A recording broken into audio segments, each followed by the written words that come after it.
Equal करें या unequal करें? ठीक है, तो अनइक्वल फोर्स कर देते हैं। यहाँ पे 100 न्यूटन का फोर्स लगा देते हैं और इधर मान लो 60 न्यूटन का फोर्स लगाते हैं। ये जो एंगल है, ये एंगल 30 डिग्री का ले लेते हैं। और इनके जो मासेस हैं वो मासेस हम मान लेते हैं 10 kg और 30 kg। ठीक है, तो यहाँ पे क्या पता करना है आपको? पता करना है फाइंड एक्सेलरेशन ऑफ ब्लॉक्स। ठीक है, और ये भी पता करना है कांटेक्ट फोर्स बिटवीन ब्लॉक्स।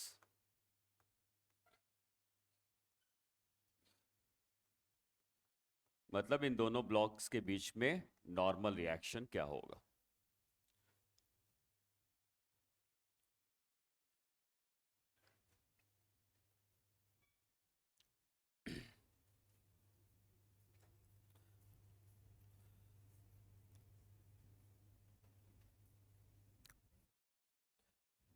हम एक्सेलरेशन 1 आ जाएगा।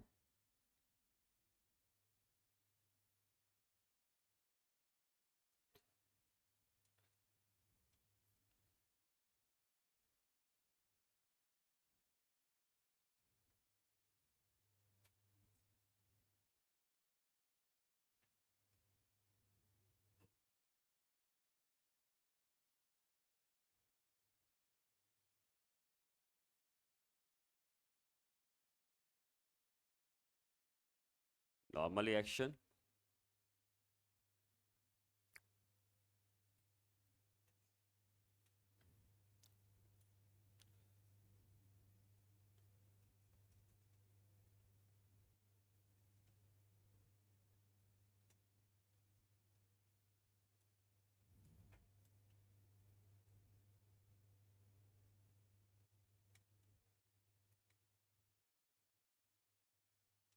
नहीं।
जिसका आंसर आ गया उसका नीट में हो जाएगा।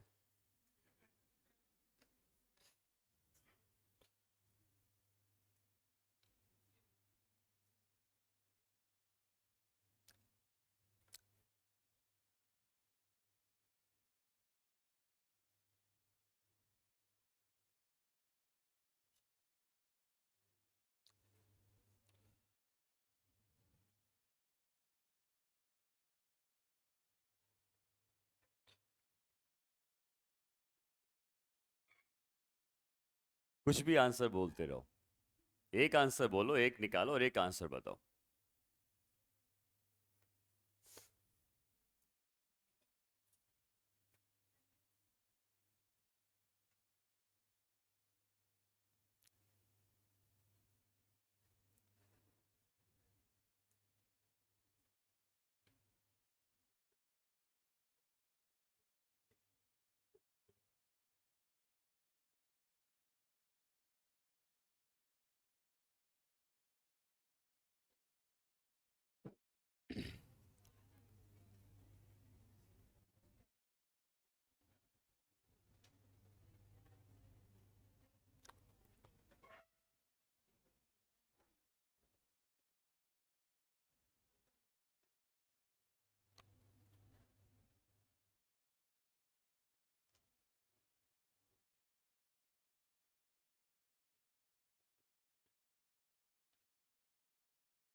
ऑप्शन क्यों दूं? तो ऑप्शन देख के आंसर निकालोगे? ऐसा नहीं होता है। आंसर निकालो।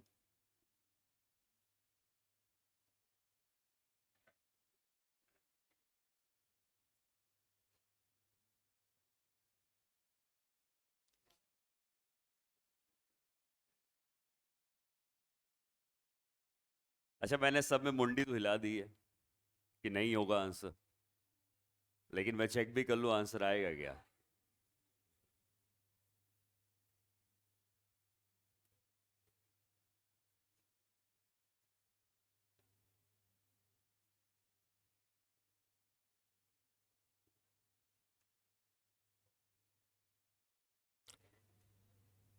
ठीक है, कोई आंसर नहीं है तुम लोगों ने जो बताया। ऑप्शन दे देता हूँ ऑप्शन चाहिए तुम्हें तो।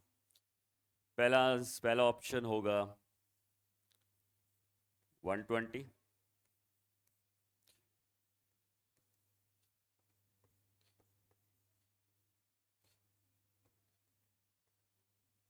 चार ऑप्शन दे दी।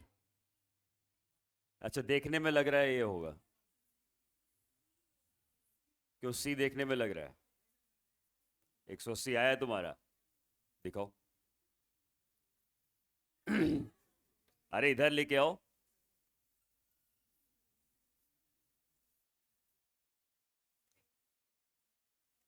इसका वो निकाल के थीटा यूज करके वन cos थीटा का ज्ञान sin थीटा कर दिए हम्म और इस पर बॉडी को उसको बना के sin थीटा लग रहा है 60 का लग रहा है हम्म तो ये और ला दिया एक्चुअली इस तरफ था तो उसका रिलेशन करके ये वाला बनाया फिक्स। ठीक है, इसका हो जाएगा।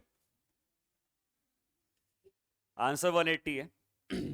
अब देखो कैसे करना है। पहली बात तो जब एक्सेलरेशन निकालना होता है तो एक्सेलरेशन निकालना सिंपल है। आपको कितनी भी बॉडीज दी हो उससे फर्क नहीं पड़ता है। आपने एक तरफ से फोर्स लगाया है एफ का और एक तरफ से फोर्स लगाया है एफ डैश का, और एफ अगर एफ डैश से बड़ा है तो ये सारे लोग राइट में चलने लगेंगे।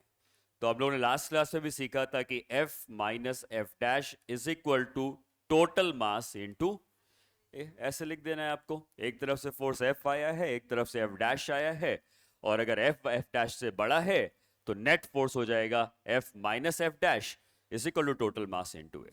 ठीक है, चाहे वो 2 ब्लॉक हो या 100 ब्लॉक हो, हमें ये ऐसे ही निकालते थे। तो एक्सेलेरेशन अगर निकालना है तो इधर से फोर्स लग रहा है कितना, 100, माइनस उधर से फोर्स लगा है 60 is equal to total mass कितना हो गया, 10 प्लस 30, 10 के जी प्लस 30 के जी इंटू ए। यहां से ए तो आपको मिल जाएगा 1। ठीक है, तो एक्सेलरेशन निकल जाना चाहिए, ये तो आसान है पार्ट। ठीक है, F minus F dash is equal to total mass into a. Normal reaction की जहां तक बात है तो यहां पर सरफेस वर्टिकल नहीं है कि नॉर्मल रिएक्शन पुश करता है। बिल्कुल, नॉर्मल रिएक्शन एक पुशिंग फोर्स है, बट नॉर्मल रिएक्शन का डायरेक्शन होता है सरफेस के परपेंडिकुलर, कांटेक्ट सरफेस के परपेंडिकुलर। तो यहां पर ये दोनों आपस में कांटेक्ट कर रहे हैं और इस कांटेक्ट सरफेस के परपेंडिकुलर डायरेक्शन पे एन लगेगा। तो ये ब्लॉक उस ब्लॉक को इस तरफ पुश करेगा और ऊपर वाला ब्लॉक नीचे वाले ब्लॉक को इस तरफ पुश करेगा। ऐसी पुशिंग आएगी। ठीक है, तो पुश करने वाला फोर्स होता है नॉर्मल रिएक्शन का। तो इस ब्लॉक ने उसको पुश किया और सरफेस के परपेंडिकुलर, और उसने इसको सरफेस के परपेंडिकुलर पुश किया। ठीक, अब किसी भी एक ब्लॉक का एफबीडी बना लो, तुम्हारी मर्जी है किसका बनाना चाहते हो। मान लो मैं 30 केजी वाले का एफबीडी बनाता हूं, तो 30 केजी वाले ब्लॉक के एफबीडी में क्या क्या फोर्स आएंगे बताओ। 30 केजी वाले का एफबीडी बना रहा हूं मैं, और हमें यह पता है कि दोनों चल रहे हैं हॉरिजॉन्टल, तो हम सिर्फ हॉरिजॉन्टल फोर्स में ही इंटरेस्टेड रहेंगे, वर्टिकल की जरूरत नहीं पड़ेगी। ठीक है, अब बताओ हॉरिजॉन्टल डायरेक्शन में या जो भी फोर्स लग रहे हैं, चलो बना लेते हैं कौन कौन से फोर्स लग रहे हैं इसके ऊपर। तो 60 न्यूटन का फोर्स तुमने लगाया है लेफ्ट डायरेक्शन पे, दिख रहा है तुम्हें, 30 केजी के ऊपर 60 न्यूटन का फोर्स लेफ्ट में लगाया है। और कौन सा फोर्स लग रहा है, ये नॉर्मल रिएक्शन इसमें इस तरफ लग रहा है ना, इस तरफ नॉर्मल रिएक्शन लग रहा है, और ये राइट में जा रहा है एक्सेलरेशन ए से, ये राइट में जा रहा है एक्सेलरेशन ए से। ये फोर्स समझ में आ रहे हैं। अब हमें हॉरिजॉन्टल डायरेक्शन चाहिए तो एन का हमें कंपोनेंट लेना पड़ेगा, और मैंने तुमको पहले भी कहा है, मैं आज भी कह रहा हूं कि जहां भी आपको इंक्लाइंड सरफेस दिखती है, उस इंक्लाइंड सरफेस का लगाया हुआ नॉर्मल रिएक्शन हमेशा वर्टिकल से वही एंगल बनाता है जिस एंगल की इंक्लाइंड सरफेस होती है। और यहां पे इंक्लाइंड सरफेस जो है वो 30 डिग्री के एंगल की है, इसका मतलब इसका नॉर्मल रिएक्शन भी वर्टिकल से 30 डिग्री बनाएगा। जहां भी इंक्लाइंड सरफेस दिखेगी, उस इंक्लाइंड सरफेस का लगाया हुआ नॉर्मल रिएक्शन हमेशा वर्टिकल से उतना ही एंगल बनाएगा जितना एंगल उस इंक्लाइंड सरफेस का होता है। तो 30 डिग्री का एंगल वर्टिकल से आ जाएगा। इस एन के कंपोनेंट ले सकते हैं। इस एन का कंपोनेंट अगर हम लेंगे इस तरफ तो क्या आएगा, एन साइन 30, और वर्टिकल आ जाएगा एन कॉस 30। लेकिन वर्टिकल से मुझे कोई मतलब नहीं है क्योंकि मोशन हो रहा है उसका हॉरिजॉन्टल। अब बताओ क्या इक्वेशन लिखी जाएगी इसकी, क्या इक्वेशन लिखेंगे, N sine 30 minus 60 is equal to mass into acceleration. आ जाएगा आंसर। इक्वेशन समझ में आई। नॉर्मल रिएक्शन वर्टिकल के साथ, यहां पे नॉर्मल रिएक्शन किसी एंगल पे लग रहा है क्योंकि इंक्लाइंड सरफेस है, और इंक्लाइंड सरफेस में जब भी एन लगेगा वो वर्टिकल के संग वही 30 डिग्री का एंगल बना रहा होगा। उसी का यूज करके मैंने कंपोनेंट ले लिए, वैल्यूज पुट कर सकते हो। साइन 31/2 होता है, 60 है, एक्सेलरेशन 1 आया था तो 30 हो गया, एन की वैल्यू यहां से 180 आ जाएगी। समझ में आई ये बात?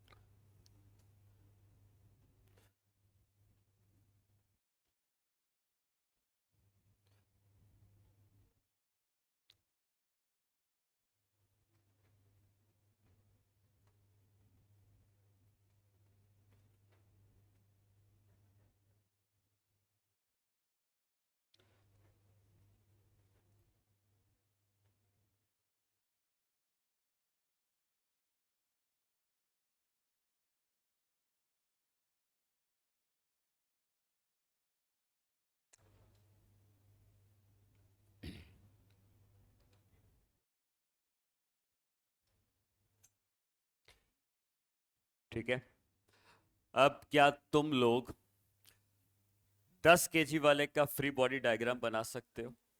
एक बार ट्राई करो 10 केजी वाले का फ्री बॉडी डायग्राम बना के इसी तरह से इक्वेशन लिखने का।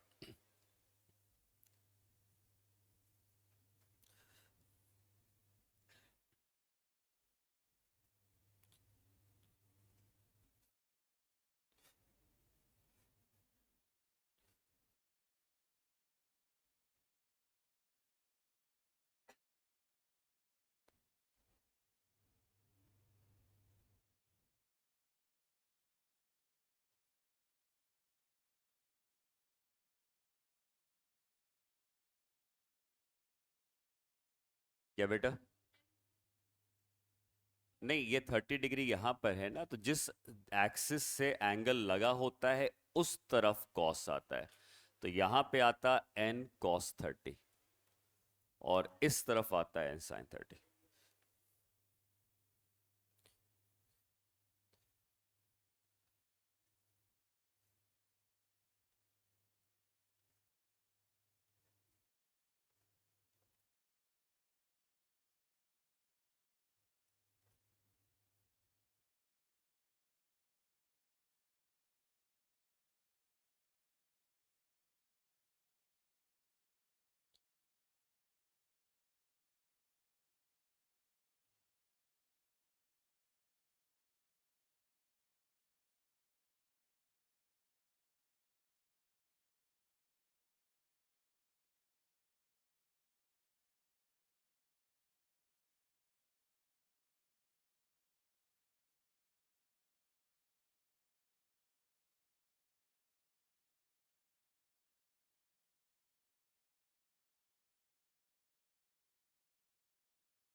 ठीक है, तो चलो डायग्राम बनाते हैं, एफबीटी बनाते हैं अब हम 10 केजी वाले ब्लॉक का। तो मुझे नेक्स्ट पेज में बनाना होगा।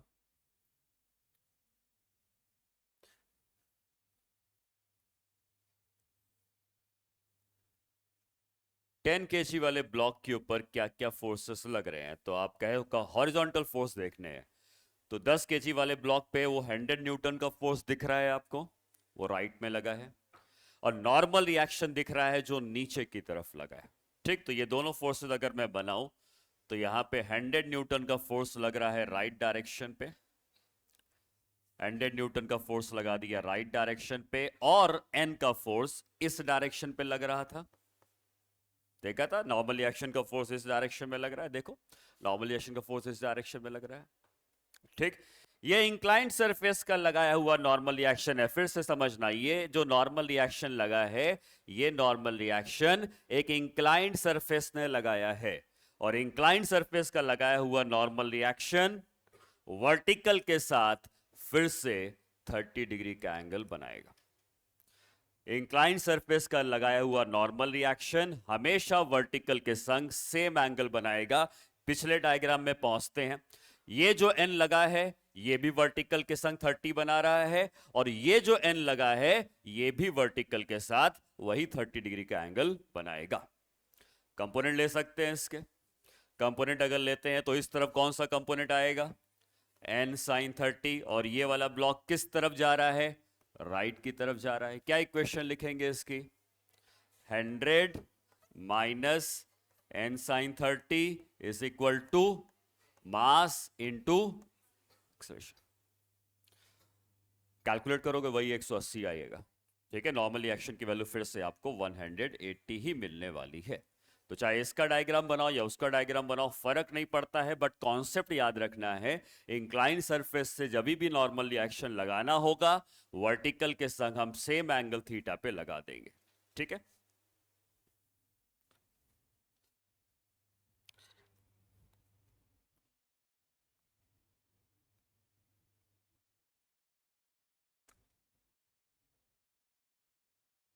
समझ में आ गया। अच्छा, ऐसा नहीं कि जिनका आंसर नहीं आया उनका सिलेक्शन नहीं होगा। ठीक है, वो तो मैंने ऐसे ही बोल दिया था कि ठीक है, अगर आप आंसर निकाल सकते हो तो आपको कॉन्सेप्ट समझ में आ गया है, अच्छी बात है। और अगर नहीं आंसर आया है तो तुमने यहां पे फिर से वही चीज मैं रिपीट कर रहा हूं कि नॉर्मल रिएक्शन का फोर्स वर्टिकल के संग थीटा एंगल बनाता है। आगे से कभी सवाल आएगा तो तुम उसको वहां पर यूज कर सकते हो। ठीक है, अच्छा, इस डायग्राम में फिर से आते हैं।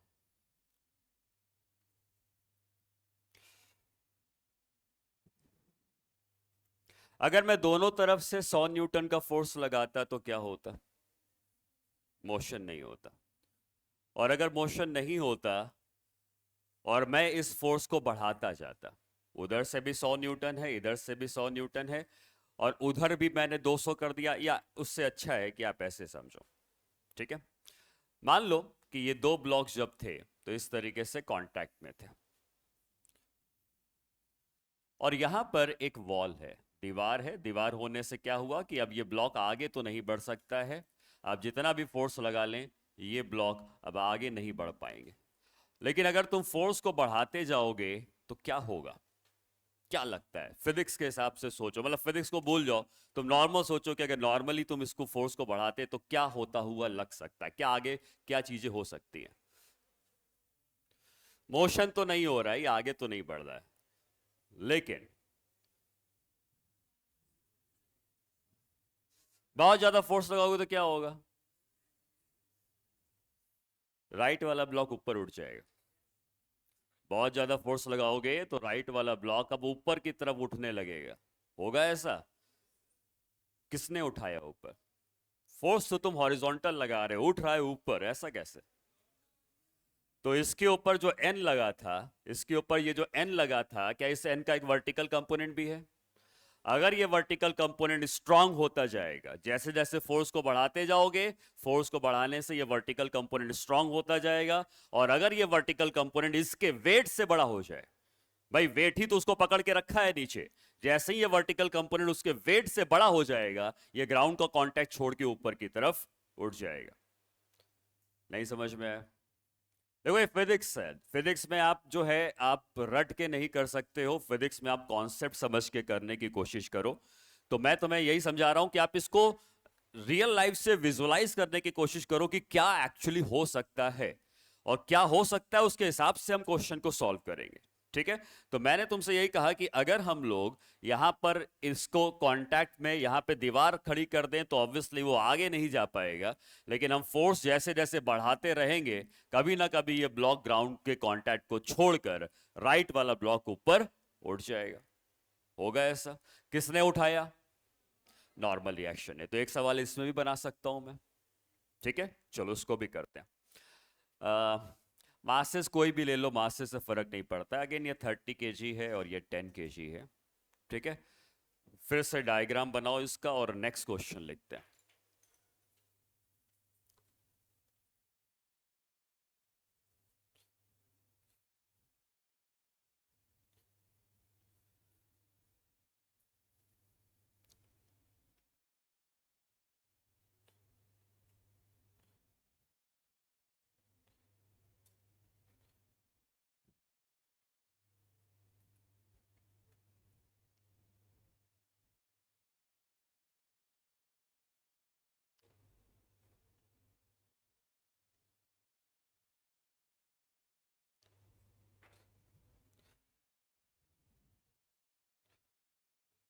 क्वेश्चन लिखोगे, find the minimum force for which, find the minimum force for which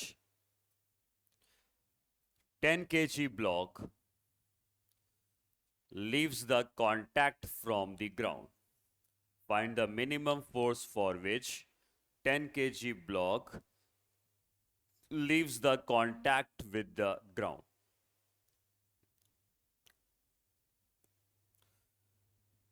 ठीक है, तो समझो पहले क्या मैं समझा बताना चाहता हूं कि कांटेक्ट ग्राउंड से छोड़ना है। नॉर्मल रिएक्शन एक कांटेक्ट फोर्स है। ठीक, इसकी मिनिमम वैल्यू क्या हो सकती है? क्या नॉर्मल रिएक्शन नेगेटिव में हो सकता है? नहीं, नॉर्मल रिएक्शन एक कांटेक्ट फोर्स है जो होगा या नहीं होगा। अगर कांटेक्ट नहीं होगा तो नॉर्मल रिएक्शन जीरो होगा, और अगर कांटेक्ट होगा तो नॉर्मल रिएक्शन की एक पॉजिटिव वैल्यू आएगी। तो नॉर्मल रिएक्शन कभी नेगेटिव नहीं हो सकता। तुम्हारा आंसर नेगेटिव आया तो तुमने कहीं गलती कर दी है।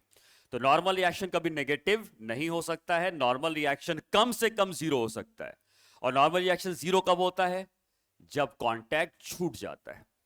हम बात कर रहे हैं इस ब्लॉक के कांटेक्ट की ग्राउंड से, तो ग्राउंड ने भी क्या इसके ऊपर एक नॉर्मल रिएक्शन लगाया होगा? जैसे ही ग्राउंड का नॉर्मल रिएक्शन जीरो हुआ, कांटेक्ट छूट गया। तो जहां आपको यह बात याद रखनी है कि कभी भी कोई सवाल में कहता है कि कांटेक्ट लूज हो गया है, कांटेक्ट छूट गया है, कांटेक्ट छूटने का मतलब नॉर्मल रिएक्शन को जीरो कर देना है। समझ में आई ये बात? ठीक है, तो इस बात को मैं भी लिखवा दूंगा, लेकिन चलो तुम 10 kg का फिर से एफबीटी बनाओ, 10 kg वाले का एफबीटी बनाओ। और अब तुम्हें वर्टिकल फोर्सेस पर ध्यान देना है, हॉरिजॉन्टल नहीं। क्यों? क्योंकि इसको ऊपर उठाना है, तो ऊपर उठाना है तो वर्टिकल फोर्सेस पे ध्यान देना है। क्या क्या फोर्स लग रहे हैं डायग्राम में बनाइए। हाँ, एफ, एफ की वैल्यू तो निकालनी है कि एफ कितना लगाया जाए कि कांटेक्ट छूट जाए।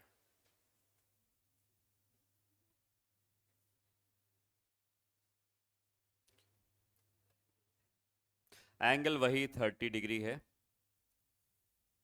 और तुम्हें यहां पर दोनों का एफबीटी बनाना पड़ेगा।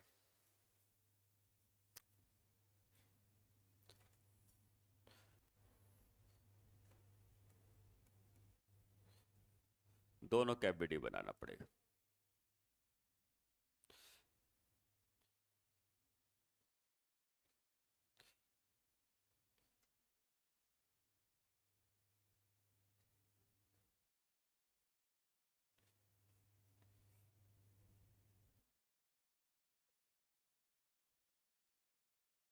एंडेड बाय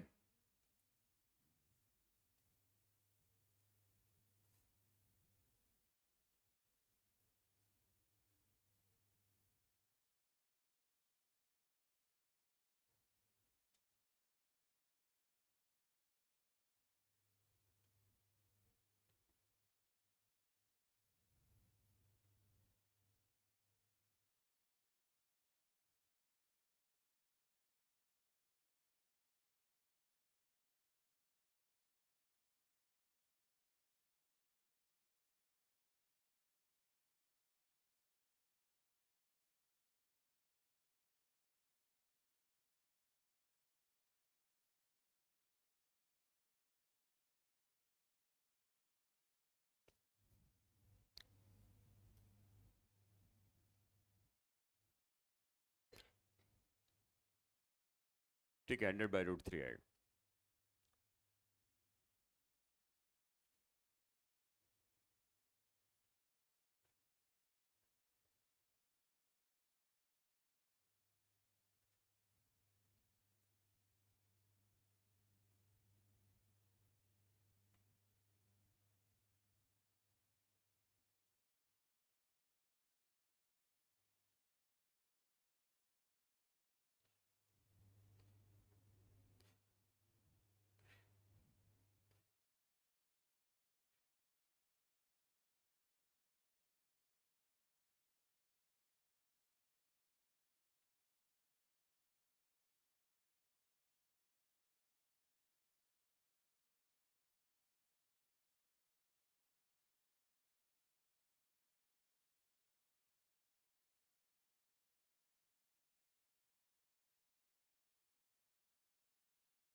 ठीक है,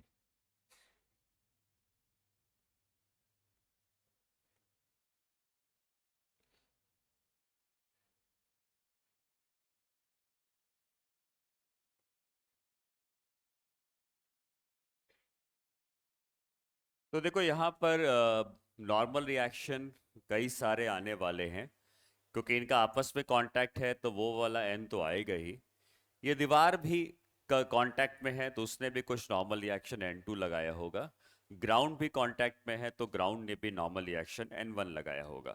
तो अगर इन सारे फोर्सेस को हम रिप्रेजेंट करें तो ये नॉर्मल रिएक्शन इधर बना दिया गया वर्टिकल से थीटा के एंगल पे, वॉल का नॉर्मल रिएक्शन N2 बना दिया गया, ग्राउंड का नॉर्मल रिएक्शन N1 बना दिया गया, और इस 10 kg वाले का जो वेट है वो 100 का बना दिया गया।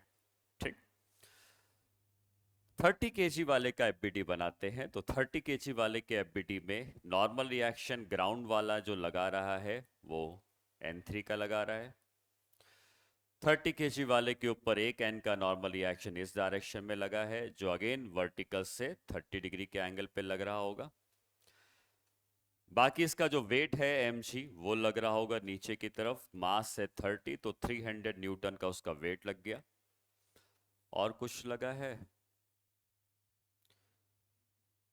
एक फोर्स कोई, हाँ एक फोर्स F है जो तुमने लगाया हुआ है। ये 4 फोर्सेस के ऊपर लग रहे हैं।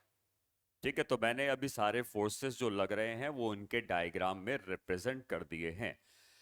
किसी का भी मोशन स्टार्ट नहीं हुआ है, बस हम चाहते हैं कि कांटेक्ट लूज करवाने के लिए कितना फोर्स लगाएं।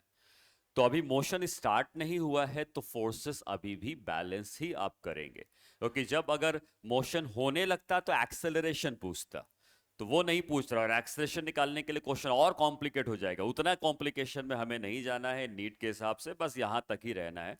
और हमें सिर्फ ये समझना है कि अगर मोशन नहीं हो रहा है, सिर्फ कांटेक्ट को लूज करवाना है। कांटेक्ट को लूज करवाना है मतलब ये वाला जो नॉर्मल रिएक्शन लगा है ग्राउंड से, ये नॉर्मल रिएक्शन कितना हो जाना चाहिए? 0। जैसे ये नॉर्मल रिएक्शन 0 हुआ कांटेक्ट लूज हो जाएगा। तो हमें यही पता करना है कि इस नॉर्मल रिएक्शन को 0 करने के लिए कितना फोर्स तुम्हें लगाना पड़ेगा, यही पता करना है। ठीक, तो जो 30 kg का ब्लॉक है इसके लिए अगर हम फोर्स को बैलेंस करते हैं तो पहले तो आप कंपोनेंट ले लीजिए दोनों फोर्सेस, इस फोर्स के इस तरफ और इस तरफ कंपोनेंट आ जाएगा, इस तरफ आ जाएगा n cos 30 और इस, हाँ ठीक है, तो इस तरफ जो n लगा था इसका एंगल वर्टिकल से 30 था, तो ये n cos 30 नहीं बल्कि n sin 30 होगा, और इस तरफ n cos 30। ठीक है, उसी तरीके से इसके भी कंपोनेंट ले लेते हैं, तो इस तरफ आएगा n cos 30 और हॉरिजॉन्टल हो जाएगा n sin 30। ठीक है, तो सारे फोर्सेस हमने लिख दिए। अब 30 kg का एफबीडी हमने इसलिए बनाया है क्योंकि 30 kg के ऊपर ही ये फोर्स लगा है, तो हमें उसके एफबीडी की जरूरत पड़ेगी जिससे हम फोर्स की वैल्यू को निकाल पाए। तो 30 केजी वाले के ऊपर आप बताएं कि हॉरिजॉन्टल डायरेक्शन में क्या इक्वेशन बनेगी 30 केजी वाले के ऊपर हॉरिजॉन्टल डायरेक्शन पे। तो n sin 30 is equal to f। हमें 30 केजी वाले की सिर्फ हॉरिजॉन्टल इक्वेशन चाहिए जिससे कि इस फोर्स ये जो फोर्स है और जो n है इनमें एक रिलेशन हमको निकल के आ जाए। तो हमने 30 केजी वाले की सिर्फ हॉरिजॉन्टल इक्वेशन लिखी जिससे f और n में एक रिलेशन निकल के आ जाए। और जो 10 केजी वाला है उसकी वर्टिकल इक्वेशन लिखनी है। तो 10 केजी वाले की वर्टिकल इक्वेशन क्या होगी देख के बताओ। n1 plus n cos 30 is equal to कितना 100। ये हो जाएगा n1 plus n cos 30 is equal to 100। ये सेकंड इक्वेशन। और ये n1 को क्या कर देना है 0। ऊपर वाले से n निकाल के नीचे पुट कर सकते हैं। तो ऊपर वाला क्या कहता है कि n sin 30 मतलब n बाई 2 कितना है f। तो n कितना हो गया 2f। n हो गया 2f। और ये जो n की वैल्यू 2f आई है उसको अब हम सेकंड वाली इक्वेशन में पुट कर देते हैं। ठीक है, तो अगर हम इसको पुट करते हैं इन इक्वेशन नंबर 2 तो n की वैल्यू 2f पुट कर दी गई तो 2f cos 30 is equal to 100। cos 30 की वैल्यू पुट करोगे √3/2 तो f की वैल्यू आएगी 100/√3। ये फोर्स आएगा। ठीक है, नहीं समझ में आया है ना। ठीक है, मैं एक बार और समझा देता हूं। ठीक है, आप इसको नोट कर लो एक बार फिर से समझते हैं इसको।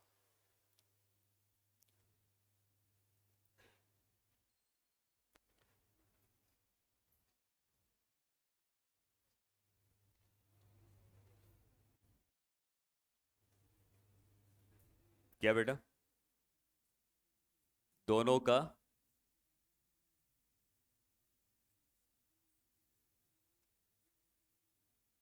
एक ही डायग्राम में बनाओगे ये कह रहे हो। हाँ,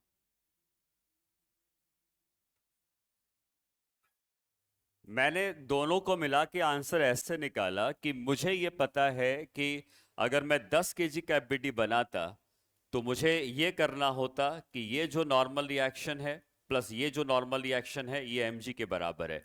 इसका और इसका सम mg के बराबर करना है। लेकिन क्योंकि कांटेक्ट को छोड़ना है तो ये नॉर्मल रिएक्शन को जीरो हो जाना चाहिए। तो मैंने यहां पर इस नॉर्मल रिएक्शन को जीरो कर दिया है और मैंने यहां पर यह पता किया है कि n cos 30 100 है। बेसिकली जो 10 केजी का ब्लॉक है इससे आपको ये इक्वेशन निकल के आती है। लेकिन इस इक्वेशन में हमें n मिल जाएगा लेकिन n नहीं निकालना है, हमें f निकालना है। तो f की वैल्यू कहां से आएगी, f की वैल्यू आएगी जब तुम 30 केजी का एफबीडी बनाओगे। ठीक है, एक बार फिर से समझ लेते हैं, नोट कर लो। मैं शुरू से समझाता हूं क्या करना है, क्या किया है मैंने।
नोट किया।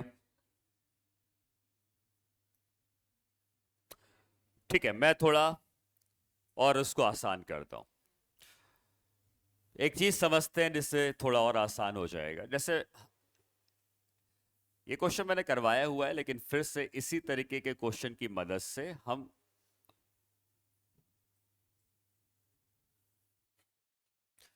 मान लो यहां पे वॉल है तो ऑब्वियसली किसी का मोशन नहीं होने वाला है, आप जितना भी फोर्स लगा लें। और अगर तुमने इधर फोर्स लगा दिया है F का तो क्या हर सरफेस का में प्रेशर जनरेट हो रहा होगा? यहाँ पे कांटेक्ट है, यहाँ भी, हर जगह पे कांटेक्ट है और हर जगह पर प्रेशर एक्सर्ट होगा और हर जगह पे प्रेशर एक्सर्ट की वजह से नॉर्मल रिएक्शन आएगा। ठीक है, अगर तुम सिर्फ इस ब्लॉक को देखो, बाकी ब्लॉक को भूल जाओ, इस ब्लॉक के ऊपर कौन कौन से फोर्स लगे हैं हॉरिजॉन्टल डायरेक्शन में? एक एफ लगा है, दूसरा इसने पुश किया होगा, और ये अपनी जगह से चल तो नहीं रहा है, और अगर नहीं चल रहा है तो इसका मतलब जितना फोर्स लगा है और जितना नॉर्मल रिएक्शन आया है वो दोनों आपस में इक्वल होंगे। ठीक, तो यहां का जो नॉर्मल रिएक्शन होगा वो इसी फोर्स के बराबर हो जाएगा। ठीक, मतलब ऐसे समझ सकते हो, इस ब्लॉक के ऊपर फोर्स लगाया और इस ब्लॉक को पुश किया है एन ने, ये ब्लॉक अपनी जगह से नहीं हिला, तो एन और एफ एक दूसरे के इक्वल हो गए। ठीक, अब जरा दूसरे वाले ब्लॉक का एबीडी बनाओ, इस वाले ब्लॉक का, क्या इसको भी N1 से पुश किया गया होगा? यहां पे इस सरफेस के हिसाब से N1 इधर आया तो N1 उधर भी तो गया होगा, तो N1 अगर उधर गया है तो ये ब्लॉक के ऊपर क्या इधर से एक नॉर्मल रिएक्शन आया होगा N2 का, और ये ब्लॉक भी तो अपनी जगह से नहीं हिला, मतलब N2 और N1 आपस में इक्वल हो गए। ठीक, अब फिर से इस छोटे वाले ब्लॉक को देखो, ये छोटे वाले ब्लॉक को, इस छोटे वाले ब्लॉक को N2 ने पुश किया, इधर से भी कोई पुशिंग आई होगी N3 से, ये भी अपनी जगह से नहीं हिला, तो N2 और N3 भी बराबर हो गए।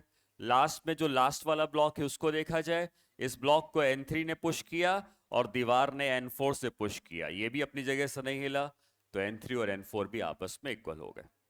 मतलब मैं ये समझा रहा हूं कि अगर ऐसे ब्लॉक्स रखे होंगे तो हर कांटेक्ट का जो नॉर्मल रिएक्शन आएगा, चाहे यहां का या यहां का, यहां का, यहां का, वो सारे नॉर्मल रिएक्शन एफ के बराबर होंगे। हर कांटेक्ट का नॉर्मल रिएक्शन एफ के बराबर होगा, क्योंकि यहां से आया है F is equal to N1, यहां से आया है N1 is equal to N2, इसमें मिला है N2 is equal to N3 और इसमें मिला है N3 is equal to N4। मतलब यहां पे सारे नॉर्मल रिएक्शन फोर्स के बराबर हैं, क्योंकि मोशन नहीं हो रहा है तो जितना भी फोर्स तुम लगाओगे हर कांटेक्ट में उतना ही नॉर्मल रिएक्शन प्रोड्यूस हो जाएगा। ठीक, क्यों? क्योंकि सब रेस्ट पे। समझ में आई ये बात? तो अगर मोशन नहीं होगा तो सारे कांटेक्ट के नॉर्मल रिएक्शन फोर्स के बराबर हो जाएंगे। क्लियर? ये सरफेस प्लेन है, लेकिन मैंने अभी जो सरफेस ली थी वो इंक्लाइंड थी, तो इंक्लाइंड सरफेस के लिए भी समझ लो क्या करना होगा। अब हो सकता है कि ऐसी कोई इंक्लाइंड सरफेस हो, ठीक है, फिर यहां पर भी कोई इंक्लाइंड सरफेस हो, ये इंक्लाइंड सरफेस हो गई, और मैं दो का एग्जांपल लेता हूं, कोई दो से ज्यादा पूछेगा नहीं, और अगेन हम यहां पे वॉल लगा देते हैं और यहां पे एफ लगा देते हैं।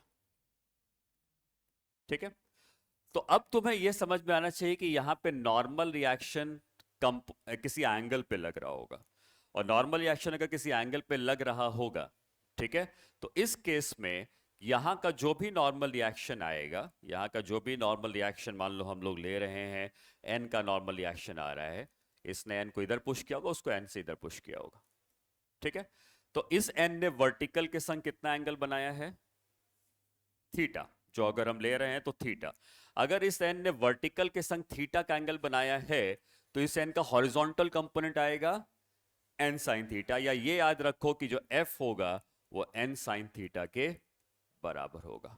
अब यहां पे एफ एन के बराबर नहीं होगा, यहां पे एफ एन साइन थीटा के बराबर होगा, क्योंकि एन का जो हॉरिजॉन्टल कंपोनेंट आएगा हमें उसके बराबर एफ को करना पड़ेगा।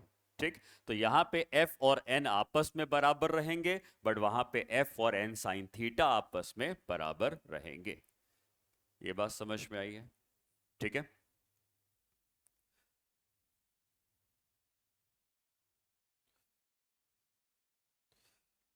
यहां पे हो सकता है एक और ब्लॉक रख दिया जाए,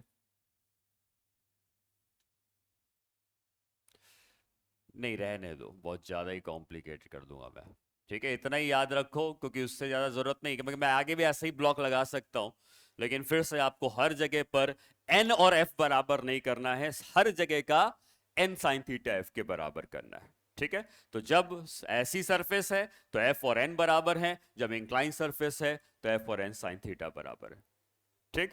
और अगर एफ और एन साइन थीटा बराबर है तो एक बार मैं पिछली वाली प्रॉब्लम में वापस जाना चाहूंगा, और पिछली वाली प्रॉब्लम में जब वापस जाएंगे तो क्या मैंने ये जो इक्वेशन लिखी है कौन सी, F is equal to N sine 30, ये समझ में आ गया कि f की वैल्यू n साइन थीटा के बराबर होने वाली है, तो f is equal to N sine 30 लिख दिया। मतलब अब हमें इस डायग्राम की जरूरत नहीं पड़ने वाली है, ये डायग्राम हमारे लिए किसी काम का नहीं रहा, क्योंकि हमें पहले से पता है कि f n साइन थीटा के बराबर है।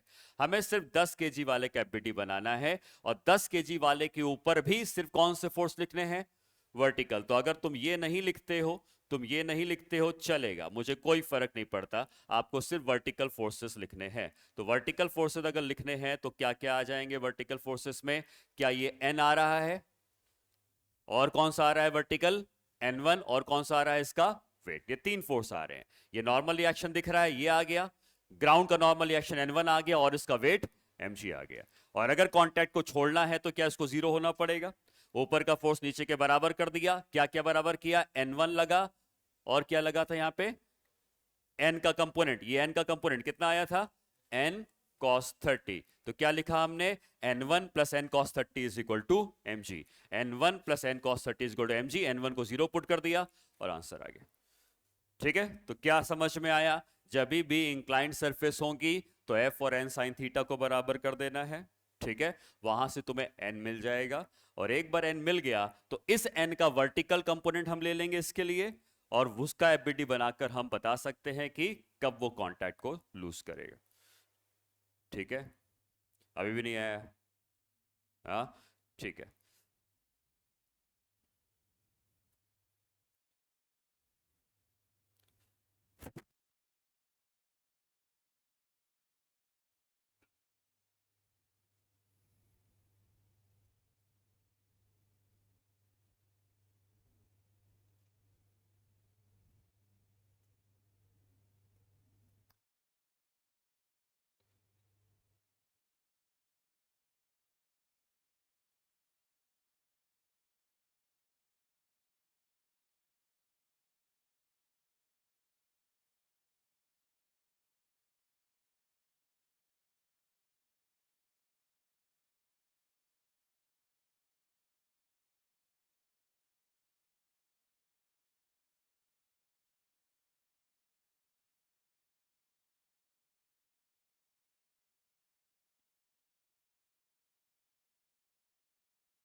और अगर अभी भी समझ में नहीं आया तो आप सीधे आंसर याद रखें, F is equal to mg tan theta. ठीक है, अगर इसका मास m का है और उसको कांटेक्ट लूज कराना है तो F is equal to mg tan theta.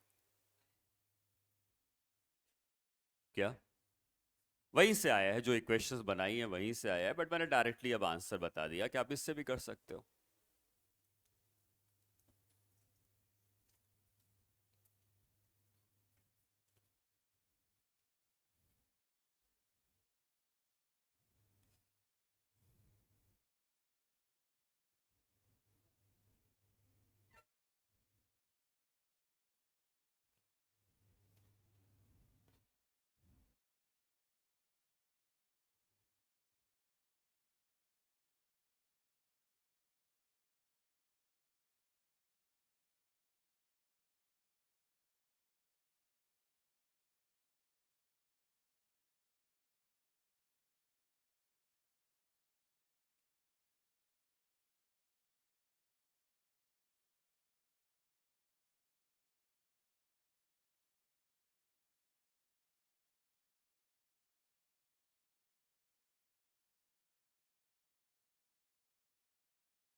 ठीक है, कर लिया नोट, ओके चलो। अब आते हैं कुछ प्रॉब्लम जिसमें रस्सी के साथ मोशन हो रहा है। अभी तक हम लोगों ने कांटेक्ट से मोशन करवाया था, अब स्ट्रिंग अगर आएगी तब मोशन में कैसे पढ़ना है। तो यहाँ पे दो ब्लॉक्स हैं और इन दोनों ब्लॉक्स को एक रस्सी से बांध दिया गया है, और यहां पर पुश करने से काम नहीं चलेगा। पुश करोगे तो सिर्फ एक ही ब्लॉक चलेगा, आप अगर इसको पुश करोगे तो खाली ये चलेगा, इसको पुश करोगे तो खाली ये चलेगा। तो जब रस्सी आती है तो पुशिंग नहीं बल्कि पुलिंग चाहिए होती है, क्योंकि रस्सी का फोर्स पुल करता है। ठीक है।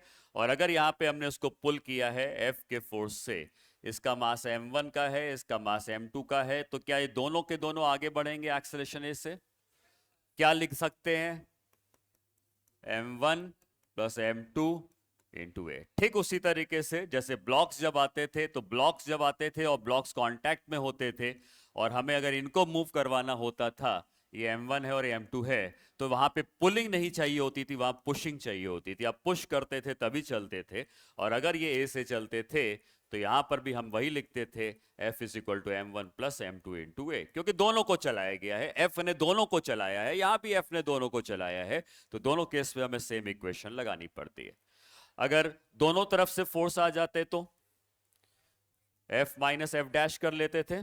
ठीक है, तो जैसे यहां से एक फोर्स आया है F का और इधर एक फोर्स आया है F डैश का, लेकिन F डैश से बड़ा है तो अब दोनों आगे की तरफ बढ़ रहे होंगे। ठीक है, इसका मास m1 है, इसका मास m2 है। क्या लिखेंगे? F minus F dash is equal to m1 plus m2 into A. यहाँ पे दोनों फोर्स अपोज कर रहे हैं तो net force F minus F dash से आएगा।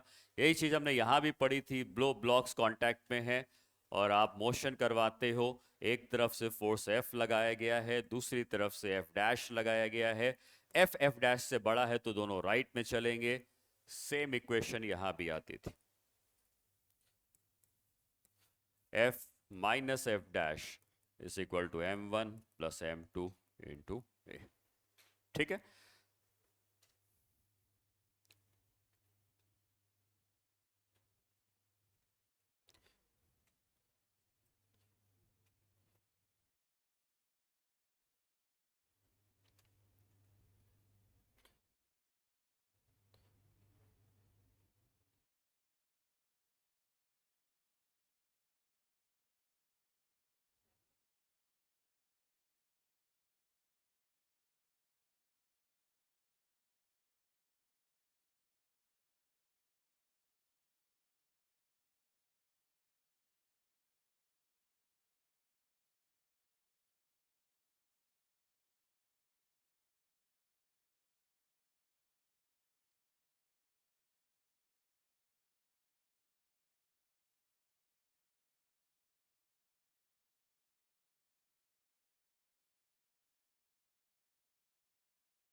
ठीक है।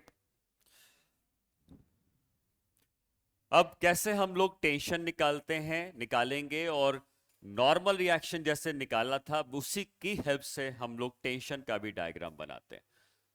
यहाँ पे दो ब्लॉक्स हमने रखे हैं, दोनों को रस्सी से कनेक्ट किया हुआ है, और अगर आप एक ब्लॉक को पुल करते हैं तो ये दोनों ब्लॉक आगे की तरफ बढ़ते हैं। ये m1 है, ये m2 है।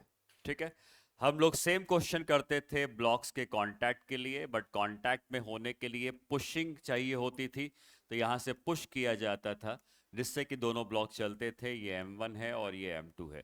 यहाँ पे दोनों ब्लॉक ए से आगे बढ़ रहे हैं और यहाँ भी दोनों ब्लॉक ए से आगे बढ़ रहे हैं। ठीक है, तो पहली इक्वेशन तो दोनों की सेम लिखी, जैसे मैंने बताया, force is equal to total mass into A, वहां से ए आ जाएगा।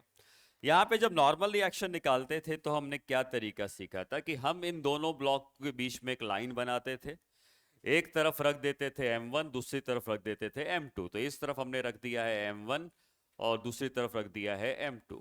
ठीक, और अब क्या करते थे, नॉर्मल रिएक्शन का फोर्स होता है पुशिंग फोर्स, तो नॉर्मल रिएक्शन के फोर्स ने इसको पुश कर दिया n से और इसको भी पुश कर दिया n से। ठीक, और क्या फोर्स लग रहा है इसके ऊपर, आप देख सकते हैं कि F का फोर्स लगा है, लेकिन इसके ऊपर कोई और फोर्स नहीं लगा है। दोनों बढ़ रहे हैं आगे की तरफ A से, तो हम चाहे किसी की भी इक्वेशन लिख सकते हैं। अगर हम इसकी इक्वेशन लिखते तो क्या आती equation? F minus n m1a, इसकी इक्वेशन m2a। यहां से हम n निकाल सकते हैं क्योंकि a तो हम पहले ही निकाल चुके हैं, वहां से n आ जाता। सेम तरीका यहां पे अपनाओगे, यहां पे एक लाइन खींच दो, एक तरफ m1 रखो, एक तरफ m2 रखो। एक तरफ m1 को रख दिया गया, m2 यहां पे आ गया और एक तरफ m1 आ गया। ठीक है, बट यहां पे ये ध्यान रखना है कि यहां पे पुशिंग नहीं होने वाली है, पुलिंग होने वाली है, क्योंकि रस्सी का फोर्स पुल करता है, पुश नहीं करता है। तो जब पुल करता है तो इस तरफ उसने पुल किया होगा, ठीक है, जब नॉर्मल रिएक्शन था तो वो उसको पुश करता था, लेकिन जब टेंशन का फोर्स है तो वो पुल कर रहा है। तो ये जो लाइन दिख रही है ये इसको अपनी तरफ पुल कर रही है, और यही लाइन फिर अगेन इसको भी अपनी तरफ पुल कर रही है, पुलिंग हो रही है। और क्या ये एफ का फोर्स भी लग रहा है, तो एफ का फोर्स भी बना दिया। ये भी ए से आगे बढ़ रहा है, ये भी ए से आगे बढ़ रहा है। क्या इक्वेशन इसकी लिखेंगे? T is equal to M2A। ए तुम्हें पहले से पता है, पुट कर देंगे, T आ जाएगा। इसकी इक्वेशन क्या लिखेंगे? F minus T is equal to M1A। ठीक है, तो सेम तरीका नॉर्मल रिएक्शन का ही तरीका है, बट नॉर्मल रिएक्शन में हम लोग पुशिंग फोर्स लगाते हैं, टेंशन में हम लोग पुलिंग फोर्स लगाते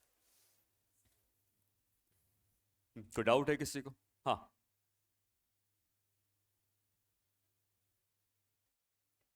हाँ ठीक है, इसको M1 कर लो।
ठीक है, नोट किया सबने?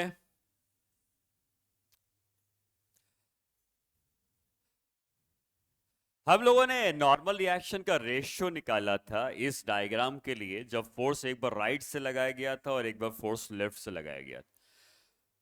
तुम्हें ये बताओ, मुझे बताओ कि अगर याद है तुम्हें कि जब हम फोर्स इधर से लगाएंगे तो इनके बीच में एक नॉर्मल रिएक्शन आएगा, और फोर्स लेफ्ट में लगाएंगे तब भी एक नॉर्मल रिएक्शन आएगा। कौन सा नॉर्मल रिएक्शन ज्यादा आएगा?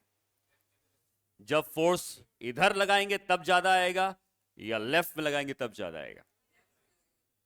राइट वाला नॉर्मल रिएक्शन ज्यादा आएगा, क्योंकि जब राइट में फोर्स लगाओगे तो नॉर्मल रिएक्शन को बड़े ब्लॉक को पुश करना है, तो उसको ज्यादा बड़ा होना पड़ेगा तभी तो पुश कर पाएगा।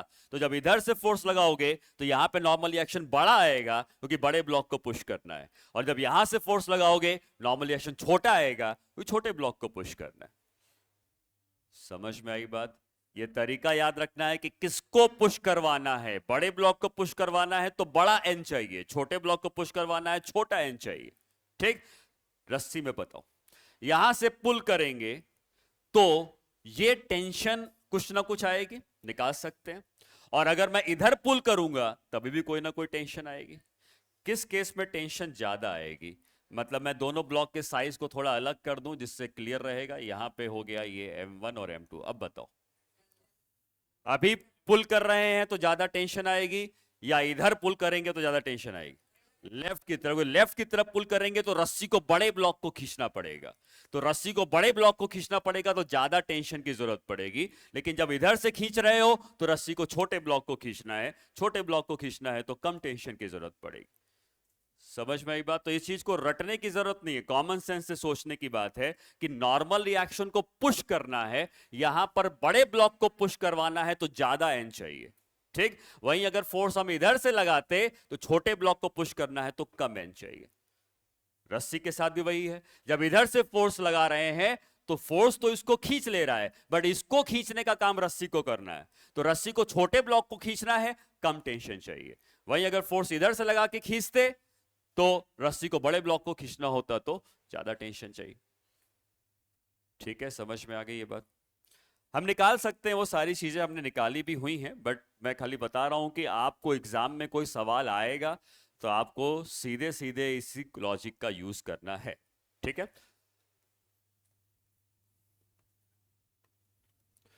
कैपिटल एम स्मॉल एम, यहां पे एफ लगाया। ये क्वेश्चन हम लोग कर चुके हैं, फिर से एक बार मैं बता रहा हूं। कैपिटल एम स्मॉल एम, यहां से फोर्स लगाया। ठीक, रेशियो ऑफ नॉर्मल रिएक्शन क्या होगा? रेशियो ऑफ नॉर्मल रिएक्शन मतलब यहां पे पहले केस में नॉर्मल रिएक्शन लगा है N1 का, यहां पे नॉर्मल रिएक्शन लगा है N1 का, और यहां लगा है नॉर्मल रिएक्शन N2 का। तो N1 और N2 का रेशियो क्या लिखेंगे? यहां पे फोर्स लगाए तो बड़े ब्लॉक को पुश करना है तो बड़ा मास चाहिए, यहां पे फोर्स लगा छोटे ब्लॉक को पुश करना है, छोटा मास चाहिए। ठीक है, सेम चीज रस्सी के साथ भी हम लोग याद रख सकते हैं चाहे तो।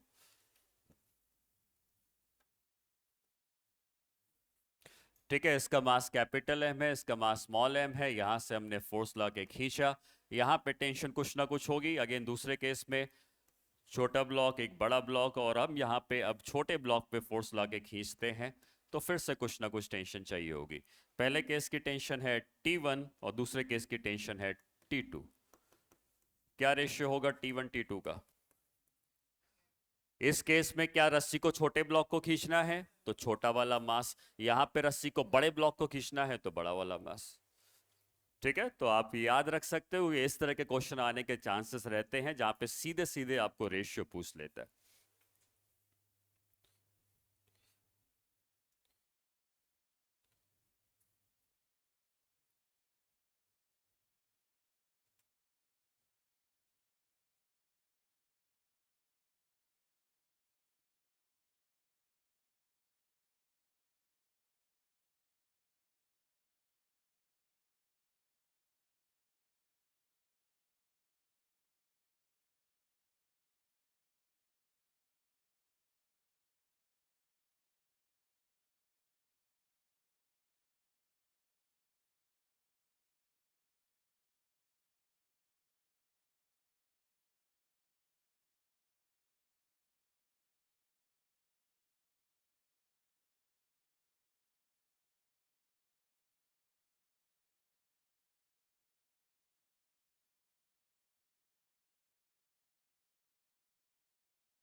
कर लिया नोट?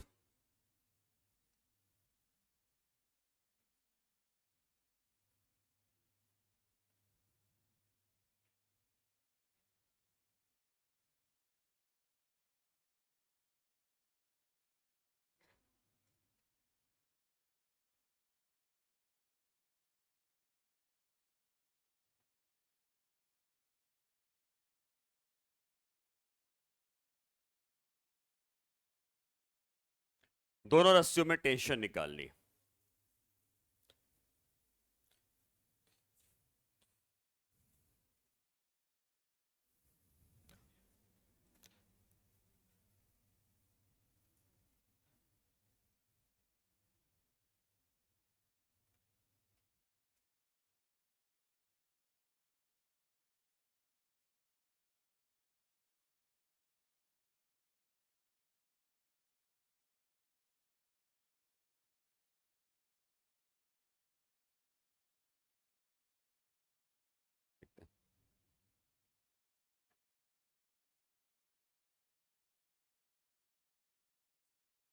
ट्वेंटी और 10 चेक कर दें।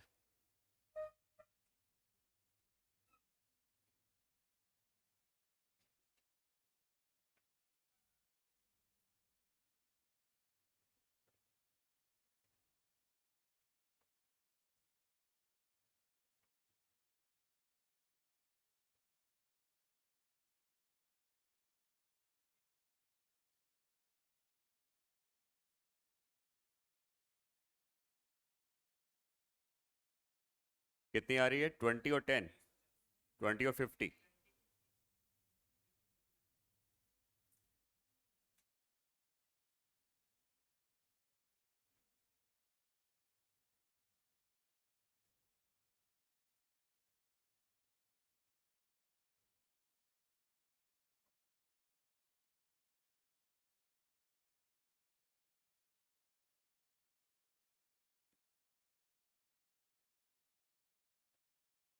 ठीक है, तो यहाँ पर 3 ब्लॉक्स हो गए हैं। कोई फर्क नहीं पड़ता, 3 ब्लॉक्स रहते हैं तभी भी हमें ये पता है कि ये तीनों जब चलेंगे तो इन तीनों का जो एक्सेलरेशन होगा वो सेम आने वाला है। ठीक है, और हम लोग लिख सकते हैं force is equal to total mass into acceleration. ठीक है, चाहे 3 ब्लॉक हो या 100 ब्लॉक हो, हमें यही करना है। तो 10 + 6 + 4 इंटू ए, और फोर्स लगाया गया है 100 का, तो ए की वैल्यू 5 आ जाती है। यहां तक कोई दिक्कत नहीं होनी चाहिए, ये स्टेप आप डायरेक्टली लिखते हैं, force is equal to total M into A. अब आता है सेकंड स्टेप, जहां पे टेंशन निकालना है। तो आपको वही तरीका लगाना है कि इन दोनों ब्लॉक के बीच में एक लाइन बना दो, और इन दोनों ब्लॉक के बीच में भी एक लाइन बना दो। दोनों ब्लॉक्स को either side of the line रख देते हैं, मतलब यहाँ पे रख देते हैं 4 kg वाले ब्लॉक को, इधर रख देते हैं 6 kg वाले ब्लॉक को, और इसके इधर रख देते हैं 10 kg वाले ब्लॉक को। ठीक है, अब हमको क्या करना है, हमें टेंशन का फोर्स लिखना है। टेंशन का फोर्स हमेशा पुलिंग होता है, तो यहाँ पे कुछ ना कुछ टेंशन होगी। मान लेते हैं वो टेंशन T1 होगी, तो ये टेंशन T1 पुलिंग फोर्स होगा, दोनों तरफ से पुल कराया गया है। यहाँ पे रस्सी टेंशन अलग होगी, तो यहाँ पे टेंशन T2 हो गई, दोनों तरफ से पुल कराया गया है। नॉर्मल रिएक्शन होता तो पुश हो रहा होता, टेंशन है तो पुलिंग फोर्स है। और इसमें एक और फोर्स लगा है 100 का, वो भी लिख दिया। ये ए से आगे बढ़ रहा है, ये भी ए से आगे बढ़ता है, और ये भी ए से आगे बढ़ता है। तो इक्वेशन लिख सकते हैं, क्या लिखेंगे? T1 is equal to 4a। ठीक है, force is equal to M into A. इसकी equation T2 minus T1 is equal to 6a। इसकी equation 100 minus T2 is equal to 10a।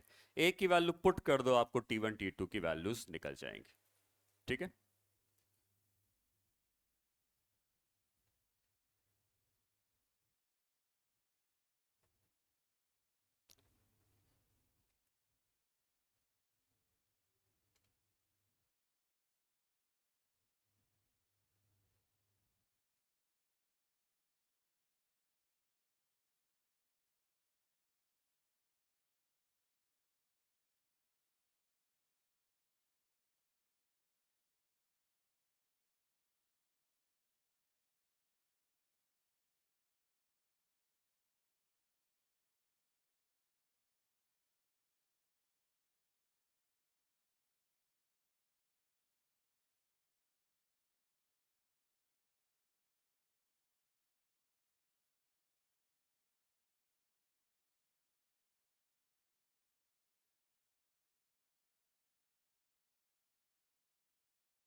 ठीक है, समझ में आया। ऐसे हम लोगों ने नॉर्मल रिएक्शन के लिए भी किया था, सेम तरीका टेंशन के लिए है। नॉर्मल रिएक्शन में मैंने 4-5 ब्लॉक्स लगा दिए थे, रस्सी की टेंशन के लिए भी मैं 4-5 ब्लॉक्स लगा सकता हूं, और किसी भी एक रस्सी में टेंशन निकलवा सकता हूं। तो ये नोट कर लिया है, तो हम लोग नेक्स्ट क्वेश्चन में चलते हैं। और नेक्स्ट क्वेश्चन में क्या होगा कि मैं 4-5 ब्लॉक लगा दूंगा और किसी एक रस्सी में टेंशन पूछूंगा। क्या करते हैं उस समय, जिस रस्सी में टेंशन पूछेंगे उसके राइट के जितने लोग हैं सबको एक मान लेंगे, और लेफ्ट के जितने लोग उनको एक मान लेंगे। यही करा था, याद है?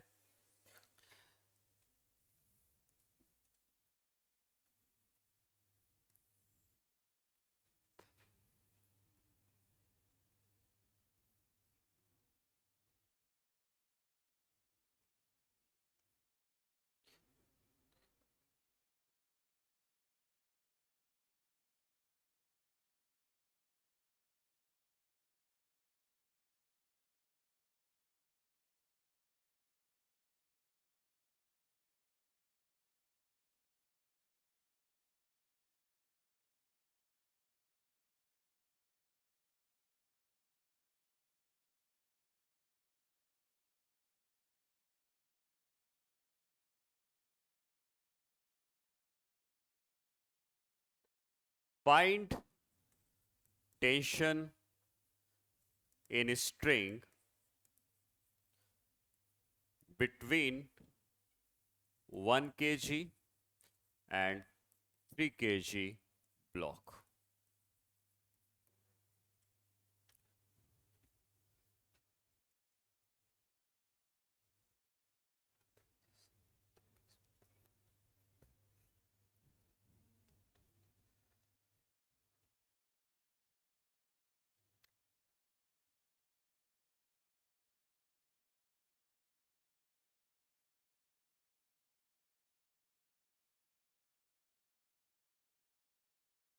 टेन पॉइंट फाइव नहीं,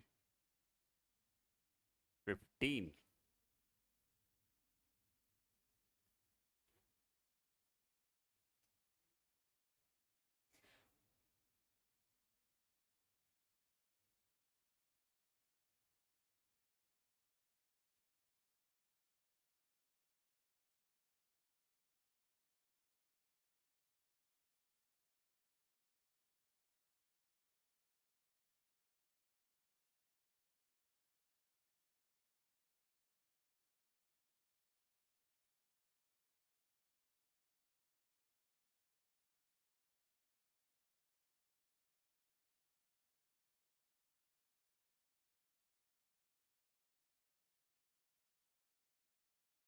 क्या आएगा आंसर?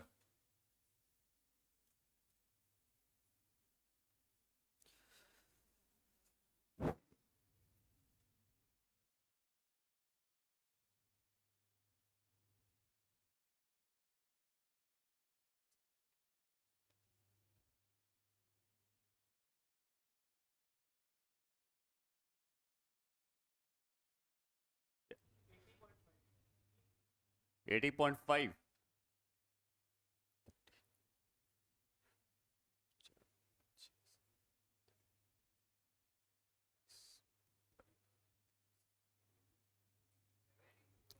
85 आ रहा है मेरा।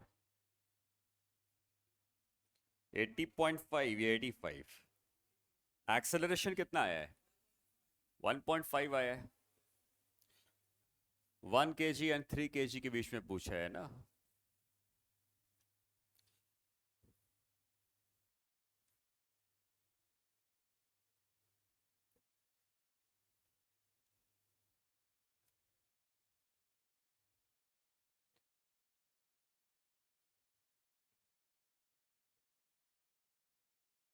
सिक्सटी फाइव आ रहा है। अच्छा सॉरी, ठीक है, मैंने कैलकुलेशन कर दी। ठीक है ठीक है,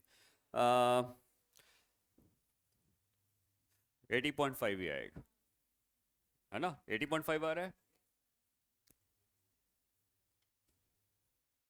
ठीक है, तो देखो यहां पर सबसे पहली बात तो हमें निकालना है एक्सेलरेशन, और एक्सेलरेशन निकालने के लिए आपको F minus F dash is equal to total mass into a use करना है, क्योंकि दोनों तरफ से फोर्स लगे हैं। तो मैं यहां पे लिखूंगा एक्सेलरेशन निकालने के लिए F minus F dash is equal to total mass into A. ठीक है, इसको हटा देता हूं। F minus F dash is equal to total mass into A. तो F की वैल्यू कितनी है? 100 ज्यादा वाला फोर्स माइनस कम वाला force is equal to total mass 20 आ रहा होगा। एक्सेलरेशन की वैल्यू 1.5 आ जाएगी। ठीक है, ये तो पहुंच जाना चाहिए। Total mass, total force F minus F dash is equal to total mass into A, से ए की वैल्यू 1.5 आ गई। अब जिस रस्सी में टेंशन पूछा है, तो पूछा है 1 kg और 3 kg। तो हम यहां पर 1 kg और 3 kg के बीच में एक इमेजिनरी लाइन बना देंगे, और इन सारे ब्लॉक्स के बदले एक ब्लॉक रख देंगे, और इन सारे ब्लॉक के बदले अगेन एक ब्लॉक रख देंगे। ठीक है, और अब ये देखना है कि इन दो ब्लॉक्स को जो रखा गया है, क्योंकि यहां से हमने पार्टीशन किया हुआ है, तो इसके बाद इसका टोटल मास 13 kg का है, और इसका टोटल मास 17 7 kg 7 kg का है। ठीक, इधर एक फोर्स लग रहा है 70 न्यूटन का, और इधर से एक पुल फोर्स आएगा टेंशन का, pulling force. Pulling force T हमेशा पुल करता है। वैसे यहां भी एक फोर्स आएगा टी का पुल करने वाला, और इधर एक फोर्स आएगा कौन सा? 100 न्यूटन। दिख रहा है 100 न्यूटन। ये दोनों के दोनों क्या ए से आगे बढ़ रहे हैं? आप किसी भी एक की इक्वेशन लिख देंगे, आपको आंसर मिल जाएगा। किसी भी एक की इक्वेशन लिख देंगे। जैसे अगर हमें इसकी इक्वेशन लिखनी होती तो यह होता t minus 70 is equal to 7a। A की वैल्यू पुट कर दो 1.5 आ जाएगा। इसकी इक्वेशन क्या लिखते? 100 minus T is equal to 13a। Again A की वैल्यू पुट करोगे तो आंसर आएगा। ठीक है।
सबसे ज्यादा टेंशन कौन सी रस्सी में होगी?